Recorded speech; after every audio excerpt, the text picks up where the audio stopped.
جب بھی کسی اسٹیٹ میں شہری اپنی ریاستی ذمہ داریوں کے بارے میں نہ صرف آگاہ ہوتے ہیں بلکہ ان ذمہ داریوں کو اچھے انداز سے پورا کرتے ہیں تو وہ سوسائٹی ایک سویلائز سوسائٹی ہوتی ہے، وہ سوسائٹی ایک ٹالرنٹ سوسائٹی ہوتی ہے۔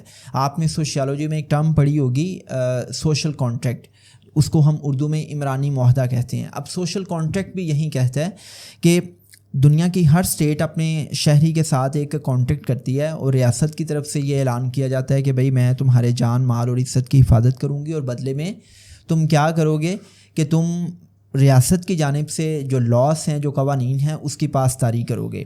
اب جو سیوک سینس ہے نا، وہ ہمیں یہ بتاتی ہے کہ as a citizen of Pakistan ہمیں نہ صرف اپنی ریاستی ذمہ داریوں کے بارے میں آگہی ہونی چاہیے بلکہ ہم نے ان ذمہ داریوں کو اچھے انداز سے پورا بھی کرنا ہے تاکہ ہم ایک صحت مند معاشرے کا قیام عمل میں لے کے آ سکیں۔ اب دیکھیں معاشرہ کیا ہے۔ اگر میں آپ سے یہ پوچھوں کہ معاشرہ کیا ہے، معاشرہ لوگوں کا مجموعہ ہے۔ معاشرہ کیا ہے؟ معاشرہ افراد کا مجموعہ ہے۔ معاشرے کا یونٹ کیا ہے؟ ایک فیملی، ایسے ہی ہے نا۔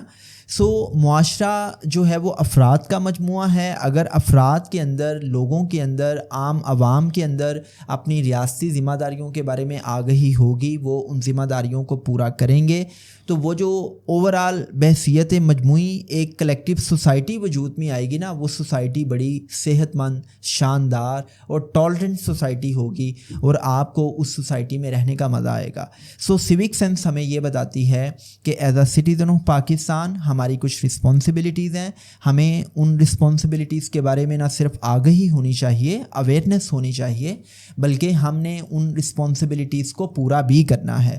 اس میں ایک ورڈ اور ایڈ کر لیتے ہیں سیوک سینس میں، it's all about social ethics, کہ ہمارا اس سوسائٹی میں جو ایک ریلیشن ہے، اس ریلیشن میں ہم نے کچھ سوشل ایتھکس، کچھ سماجی اخلاقیات کی بھی پاسداری کرنی ہے۔ جیسے ہم کارپوریٹ ورلڈ میں کارپوریٹ ایتھکس کی بات کرتے ہیں، پروفیشنل ایتھکس کی بات کرتے ہیں، اسی طرح ہمارے معاشرے میں بھی ہماری کچھ اخلاقیات ہوتی ہیں، اور ان اخلاقیات کے بارے میں آگہی ہونا اور ان اخلاقیات کو پورا کرنا جو ہے، یہ ہمیں بتاتی ہے سیوک سینس۔